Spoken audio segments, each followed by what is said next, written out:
Hello everyone, and welcome back to the channel. Follow along with me as we explore the Camino del Diablo, or the Devil's Path. This road is 400 kilometers long and passes through some of the most remote and inhospitable terrain of the Senoran desert. The many grave sites and bleached animal bones along the way are a testament to how dangerous this road can be.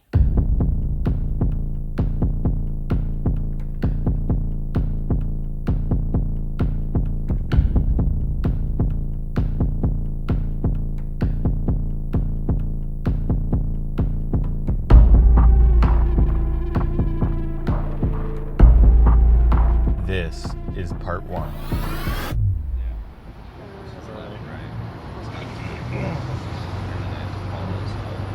Oh, we're real close here.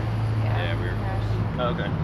You think I don't know how far we can make it. That's where they can hold like 20,000 gallons of water once it's collected. Mm-hmm. And that's where a lot of people, like some people have died because they were trying to get to the next tank because they couldn't get to it. Wow. We are headed out with the Ozarks. I'll put their exact channel name and link down below. But it's my first time meeting them, but my parents and some of my family have met them a few times, and they're awesome people. They're also YouTubers who travel around in a Jeep, and they've got a cute little dog. And we're going to be heading out on the trail together.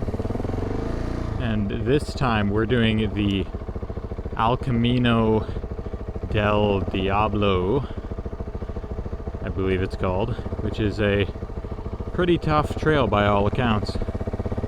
And people have died there. It's kind of what it's known for. That's kind of why it's called the highway or the road of devil. That's why I'm a little bit nervous doing on my motorcycle, although I brought lots of food, lots of water, my camping stuff. My motorcycle just filled up about 50 miles ago, so I might top it off again, but I also got the two back caddies full on the truck and then the back caddy full on the Jeep. And this is about a 2-day trail, so I think I have enough gas in the tank, maybe. But if not, I have my two 1-liter MSR fuel tanks in my bag. And then, like I just mentioned, I also got all the extra gas tanks filled on the Jeep and the truck. So I have more than enough gas. I have tons of freeze-dried food, and everything should be good to go. So I believe this is the trailhead here. I'm assuming that the Jeeps and truck are going to want to air down. I don't think that's necessary for me as of yet. But so we'll let them do that. We'll hear a bit more of the plan, and then we'll head out on the trail.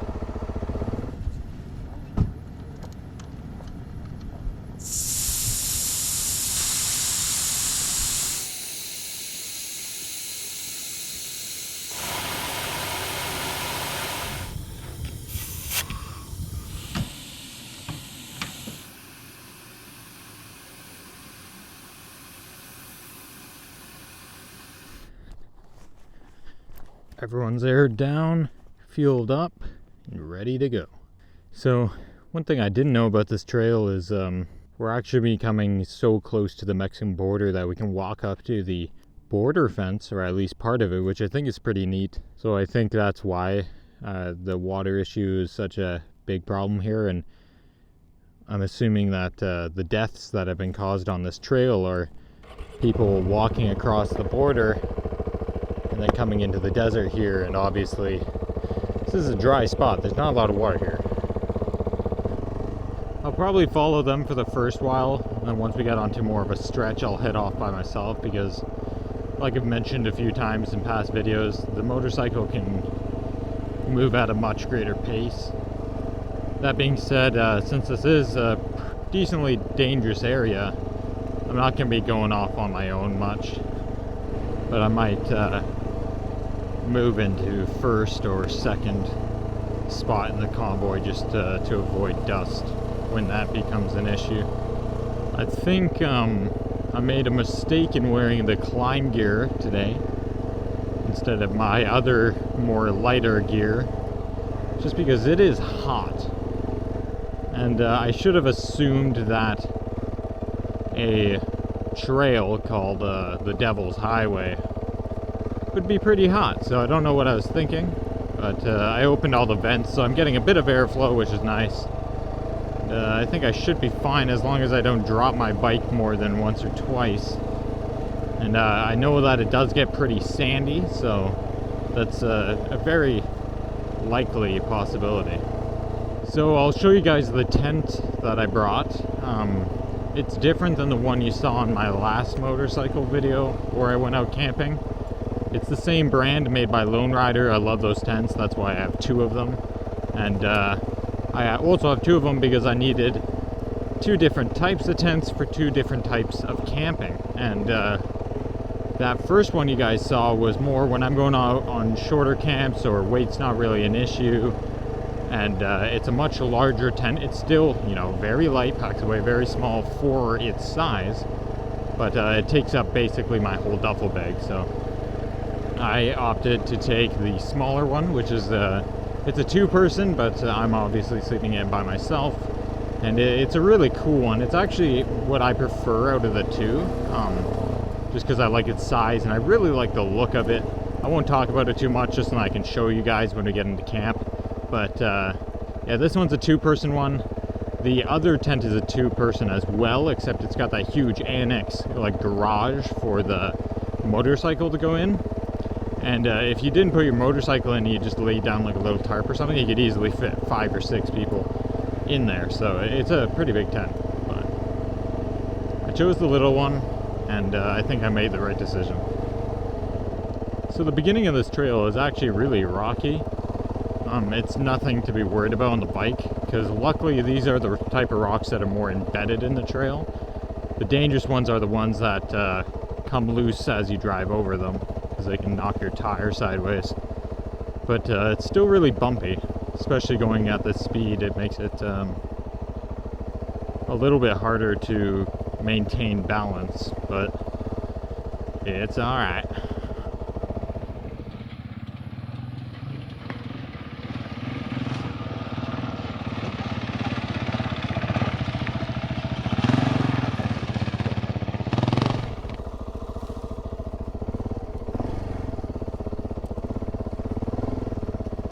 Rocky riverbed. This is the type of thing, a little more speed would make it a little more comfortable, but luckily ever since we re-geared these bikes, they're actually quite easy to maintain at slow speeds.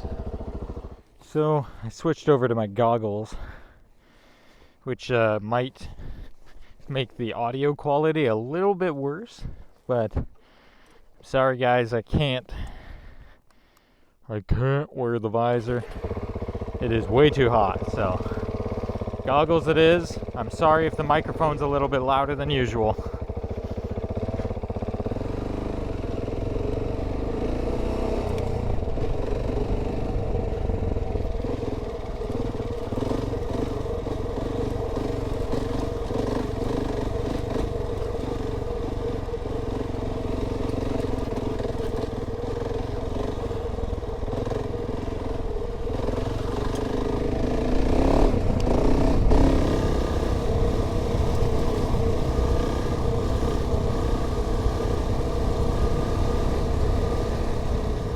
So it turns out the trail we're on right now actually isn't the main trail.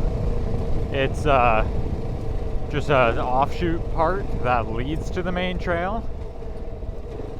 So maybe the rest of the trail isn't as rough as this is, although I wouldn't actually mind because it makes it quite the adventure with it all rocky and sandy like this. But either way is good with me. I think it's about 3 kilometers until we reach that spot, which is where the main trail starts.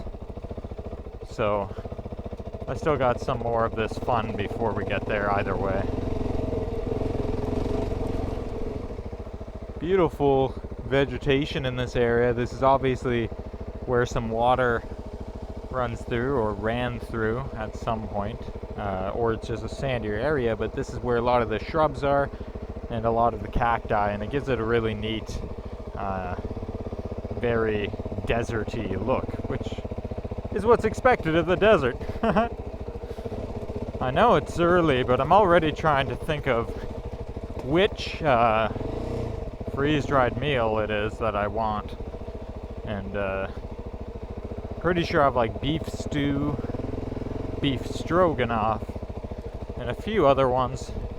If there's a shepherd's pie or a steak and potatoes, chili mac, I'll be very happy, but pretty sure I exhausted my supply of all the good ones a while ago, so whatever's left is fine, but not really my choice selection. This is rocky rocks, if that makes sense at all. The main thing I'm worried about here is like a tip over at this speed would do nothing to me, but since there's so many like random pointy rocks sticking out, like if the bike lands wrong and one of those rocks happens to hit the engine case or something like that, then the bike could be taken out of commission quite easily. And we've seen it happen before many times with Peter's bike and also with other friends that we were riding with. This sort of thing, kind of a bike destroyer. Wow, look at this. We're gonna walk over this stuff.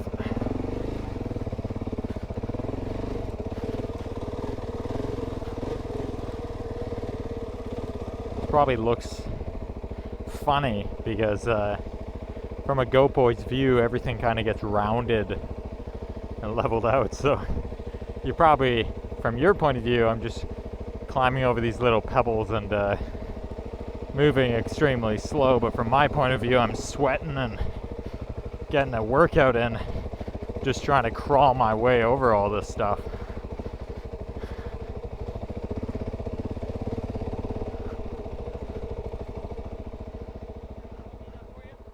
Oh yeah, it's definitely challenging, but it's a lot of fun.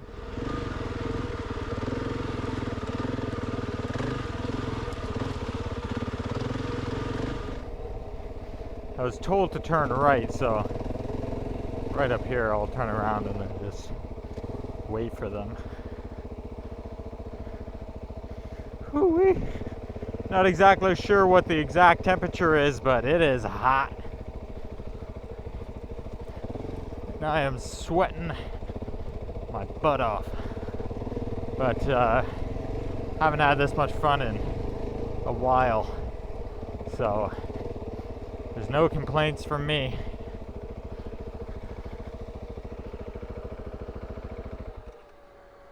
I'm gonna leave the bike key on so then my fan can attempt to cool down the bike, because running slow, especially in first gear, bumping over rocks like that, I don't know why I was trying to get off like that, bumping over rocks like that heats up the bike quite a bit. But there we go, fan turned off, and we'll wait for everybody else.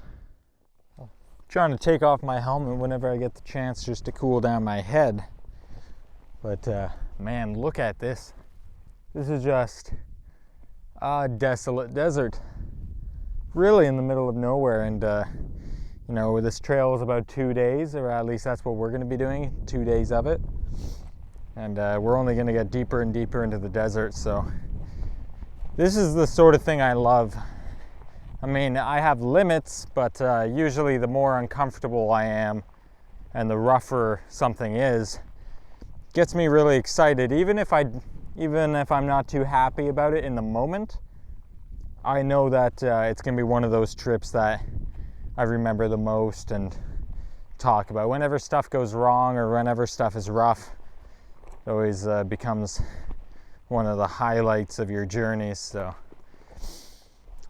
that's at least what I tell myself. If I know something is going to be really sweaty and rough, I just think of the story I get to tell everyone later, with a little bit of exaggeration, of course. Wow. This spot is very interesting. It's like a cliff on both sides of the trail. It's almost like a sand dune with a flat top just from people riding on it over time.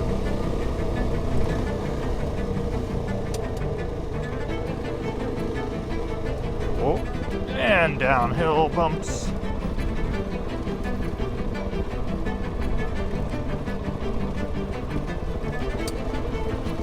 Wow.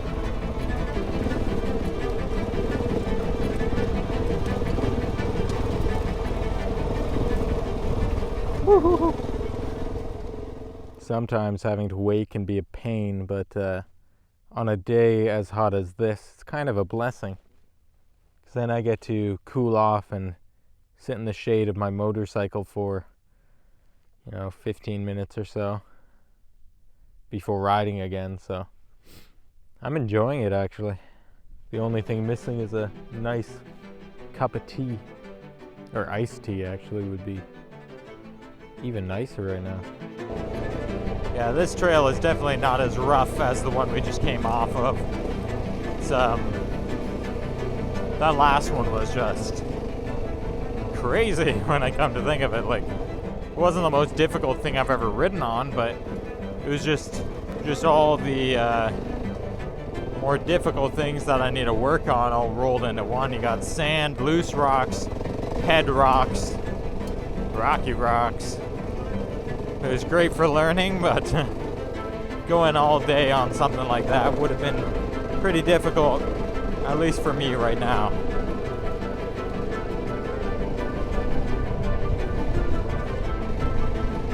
I am in such a good mood right now though, just having so much fun. The whole drive over here was amazing from Siloam, even though it was mainly all just pavement and highway. I was just having so much fun riding along with other bikers, waving at each other and stuff. I don't know, the day just felt right. And now I get to go off-road and camp, so it just got even better. I'm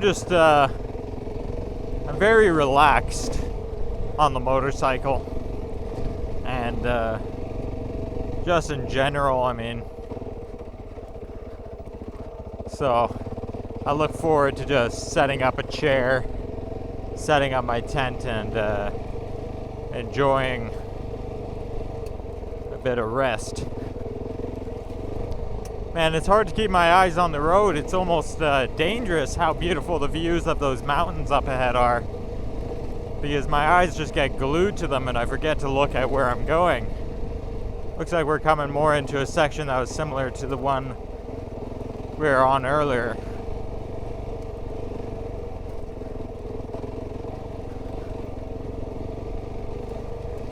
I can't quite get a read on the terrain. I don't know what to do, because it's literally a mix of everything. You got sand, and then loose rocks, firm rocks, and they're all kind of scattered in a way that I can't really weave between them that well, so I kind of just have to pick what I want to hit and just go for it. It's very interesting. Looks like we're heading into those mountains. At least this road is leading directly towards them. And from what I saw on their map, there's actually a mine up ahead. I don't know if it's one you can walk into or if it's just like the entrance that you can look at, like what we saw earlier this month. But hopefully it's one that you can walk into. I love crawling into tight spaces and exploring caves, obviously with limits. I'm not one of those crazy guys that weasels their way through a hole barely wide enough to slide their body through, but I do enjoy it a little bit. I do enjoy it on a safer scale. Oh man, guys, I'm so happy to be out here.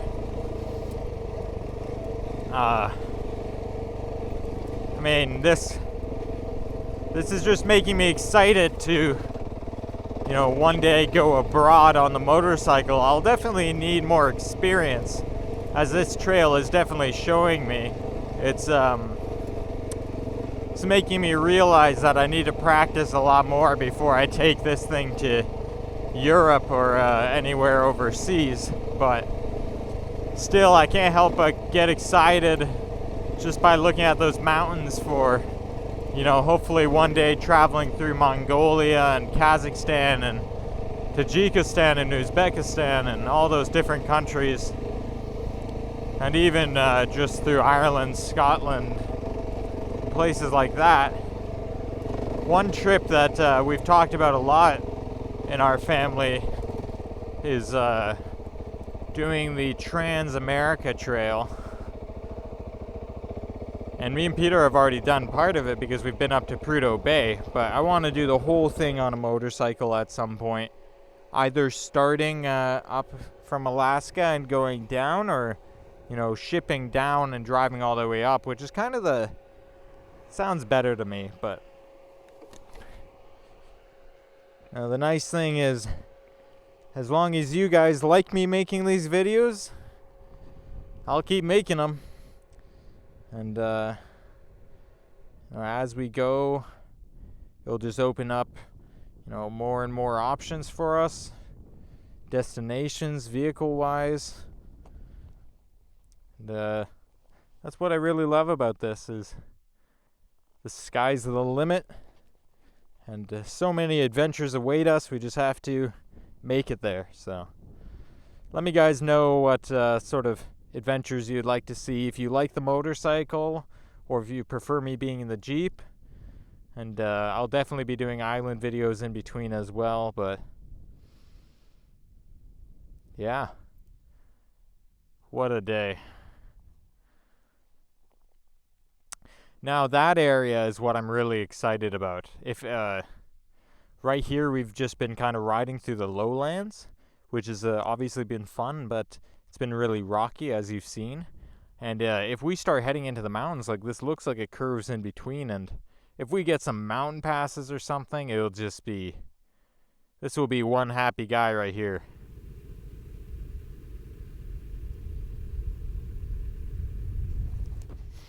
Almost fell asleep.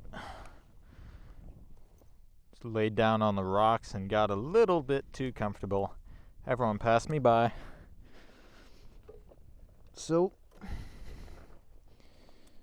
let's keep on keeping on.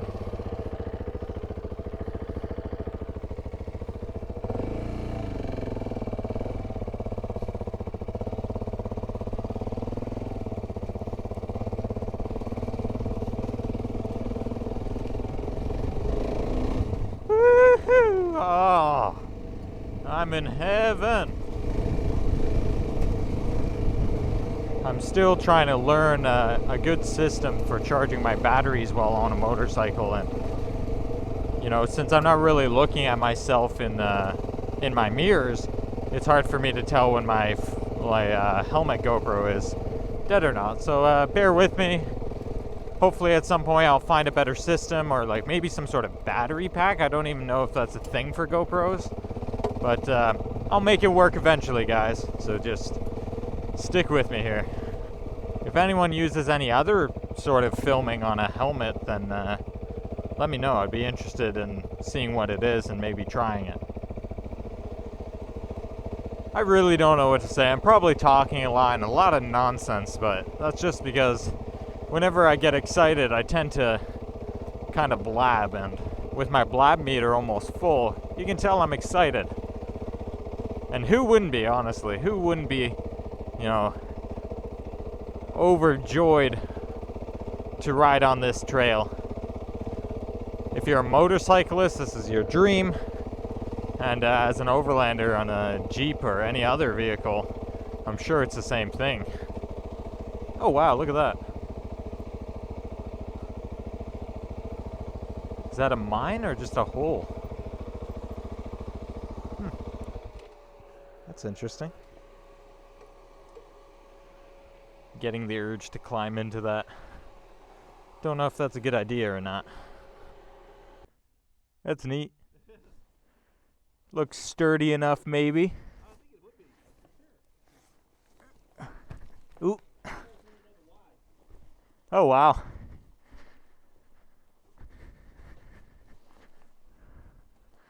Yeah, I mean, like, If I ever got stuck out here. This would be a place to come. Yeah. There's plenty of room in there. Probably be really cozy if there's like a thunderstorm or something. You're just tucked in here. The slope, the water may drain in there. Might wake up with a foot of water around you, but... And it's just so random. It's like they started to maybe make a mine and just got 10 feet in. They're like, you know, I'm thinking not. Yeah, I don't know exactly how this would naturally occur. So unless somebody was just having fun one day, or maybe it is the start of a mine, I don't know. Maybe back when the people were using this to, travel across on foot and stuff, they dug this out as a shelter. Yeah. Well, that's cool. I love stuff like this. Just hit 3,501 miles on the motorcycle. This is definitely one of those trails that just keeps getting more beautiful the deeper you get in. I think this is one of the only sections, at least earlier on, that we're going to be in the mountains like this, because I believe it starts to skirt around the mountain ranges a little bit more and closer to the Mexican border. But hopefully later on we can like get in on a mountain or something. I don't know, like these are really, really pointy hills, so I don't know if a trail up one of these is even possible, but we'll see. It would be a lot of fun. It looks like a sandy plateau area up here. That'd be neat for camping. I'm just gonna follow everyone else because they know what they're doing. I have no idea what I'm doing. I don't even know where we're allowed to camp. I know that you're not allowed to fly drones through this area because it's like some sort of national park or there's a military base nearby or something, but... Oh, wow. Maybe this is the head of the mine by this sand area. It looks like bricks, or maybe I'm just blind and it's normal stones, but it looks like there's some sort of man-made structure up ahead. You know what? Yeah, that looks like a mine. Hopefully there's a mine shaft for us to climb into. It looks like there's signs and maybe a bit of information about the area, so I'm guessing this is it. I'm assuming if we end up camping at this mine, it says Fortuna Mine that way, and there's obviously something up there, and then the Camino del Diablo is that way, so most likely we'll end up camping on that direction, and then when we wake up and pack up, we'll keep heading that way and it'll skirt around the mountains like I was saying earlier. I mean, if that doesn't say desert, I don't know what does. That's like the stereotypical cartoon dead tree in the middle of the wash. Oh, nice. Oh. I mean, this has got a bit more room, I think, for all the trucks, but it just depends, like, if you guys want to be out of wind, that might be better. But this has got a nice view. Yeah, this is really nice. I think at least for me, like, I'll probably camp up here either way just because I'm in a ground tent, so it's nice and flat. Visitor rules. Okay, so to get up to the Fortuna mine, we can't take the vehicle, so it'll be a walk, which is totally fine. No prospecting for gold in the mine, that makes sense. There's nothing that says we can't camp here, so I think we're good. I'm probably going to come back and read all this history later. I mean, it might be a bit of a slant, but it's good enough for me. Alright guys, so we're going to camp here tonight. Beautiful spot surrounded by a whole bunch of mine shafts, and wow, just look at the color of the sunset behind me. If I were camping by myself, I might leave the bike up here and then set down there because there's a perfect flat spot with a fire pit. But tonight I'm going to camp up here. It's going to be a little bit unlevel, but I can sleep anywhere, so I don't care. I kind of want to be together with the group, hopefully steal some food. So yeah, I think I'll got my bike leaning that way, and then there's a somewhat flat spot right here where I'll set up my tent. It's gonna be a good night.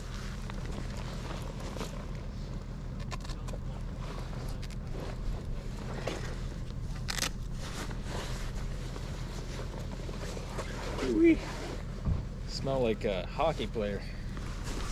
I mean, every time I think it can't get much better, it does. The light coming off, I think you guys can see it, is just absolutely stunning. You can only really get these colors in the desert. It's one of the reasons why I love it so much. I'm trying to weasel this thing out because I don't feel like unstrapping the bag. All right, so this is the little Lone Rider. As you can see, it packs really small, and I love this thing. It's super lightweight. Not exactly sure what the weight specs are, but it's only a few pounds by the feel of it. I've used it all around on the BDRs, Colorado, and here in Arizona, Montana, Wyoming, Idaho, a whole bunch of places. It's also got this little reflective warning sign, so in case like your bike breaks down on the side of the trail at night or on the side of the road, you can kind of set this out as a pylon if you need. Hopefully we don't have to use that, but it's just a nice thing to have. Ah, life is good. It's actually been a while since I've set this tent up, so it's not going to be a record time or anything. It'll probably take me quite a while, but hopefully I can get it done before the sun goes down, because I would really like to just sit and enjoy it. So let me remember how this goes. It's separate. This is the floor, I'm assuming. Oh no, this is the whole tent.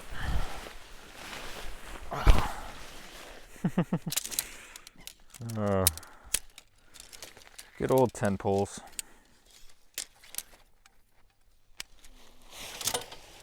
Sorry, bike.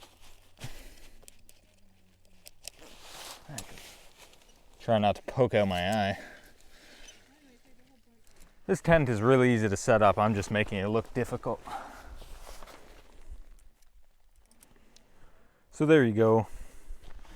It's nice and easy to set up. I don't think I would need the cover for tonight, but I'm gonna put it on just in case. Might as well be safe. Doesn't look like it's gonna rain, but if I don't have it and the sun comes up at like 4 a.m. or something, it'll wake me up, and I want to sleep in a little bit, so I'm gonna put over the cover.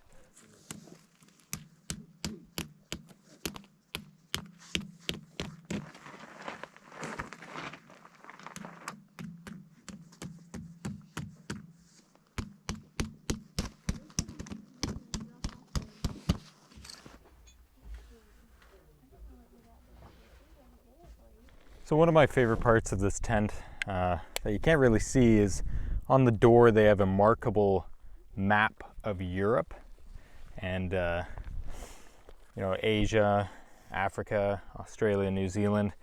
But I've been to some of those places, but not on the motorcycle yet, so I can't really mark it. At least when I got this one, they didn't have a map of the US and Canada, because if they did, then I could mark it up a bit. But I don't mind waiting. Eventually we'll take this to all of these places and then I can start drawing on it. But for now, it's just a beautiful extra design they have on here.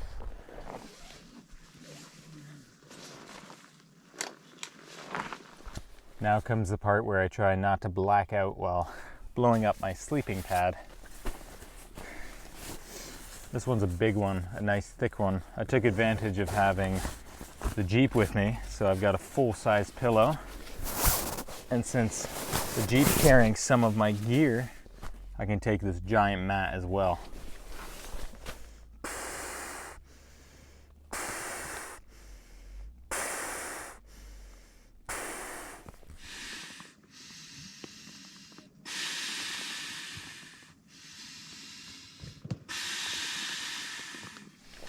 Full-size pillow.